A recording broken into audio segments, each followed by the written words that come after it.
नमस्कार दोस्तों, मैं आज आप लोगों को हल छठ पूजा की विधि, तारीख और पौराणिक कथा सुनाती हूँ।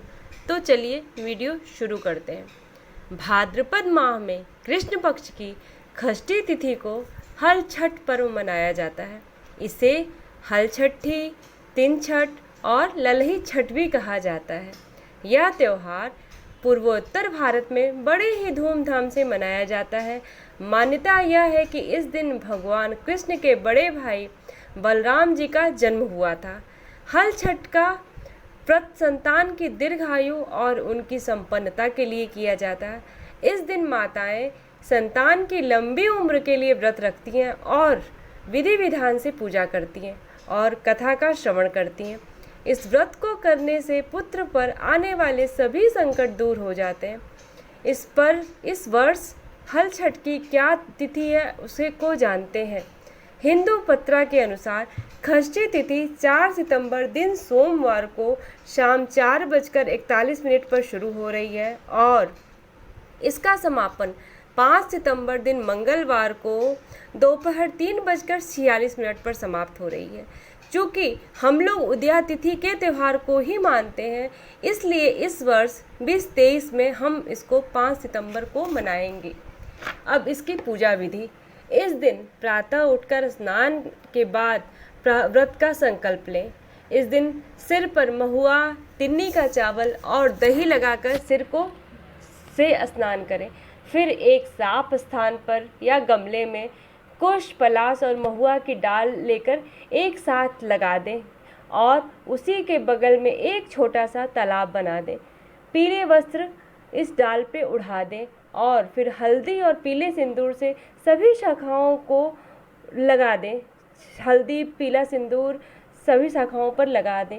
धूप दीप जला दें और प्रसाद में महुआ के 6 पत्तों पर दही, महुआ और तिन्नी के चावल को मिलाकर एक मिश्रण बनता है, उसी को 6 पत्तों पर भोग के रूप में रखा जाता है। पूजा में 7 अनाज अथवा सतंजा भी रखा जाता है। जो कपड़ा, पीला वस्त्र आपने उड़ाया है उसमें थोड़ा सा काला चना साबुत बांध दें और अंत में कथा सुने।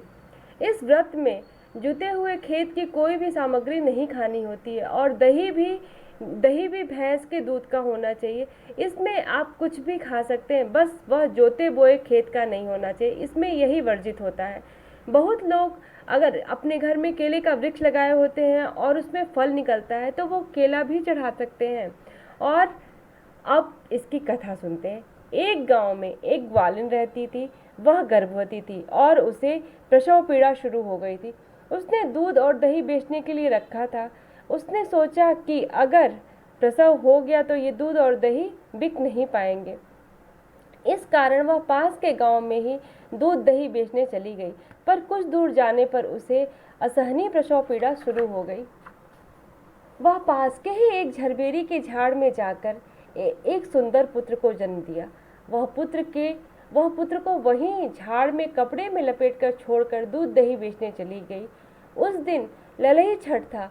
उसने गांव के सभी लोगों को गाय भैंस के मिश्रित दूध को सिर्फ भैंस का दूध बताकर बेच दिया। इधर झरबेरी के झाड़ के पास ही एक किसान हल जोत रहा था। उसके हल का फावड़ा उस बच्चे को लग गया और उसकी मृत्यु हो गई। किसान बहुत दुखी हुआ। उसने हिम्मत करके झरबेरी के कांटे से बच्चे के घाव को सिल दिया। कुछ देर बाद जब ग्वालिन वहां आई तो उसने अपने बच्चे को मरा हुआ देखकर उसे अपनी गलती का एहसास हुआ कि उससे बहुत बड़ा पाप हो गया। वह तुरंत गांव वालों को जाकर सारी घटना बताई। गांव की कुछ महिलाएं जब उसके साथ आईं तो उन्होंने देखा बच्चा खेल रहा है। जिस प्रकार हल छठ माता ने उस बच्चे की रक्षा की, वैसे ही सबके बच्चों की रक्षा करें। आशा करती हूँ आपको यह जानकारी अच्छी लगेगी। धन्यवाद।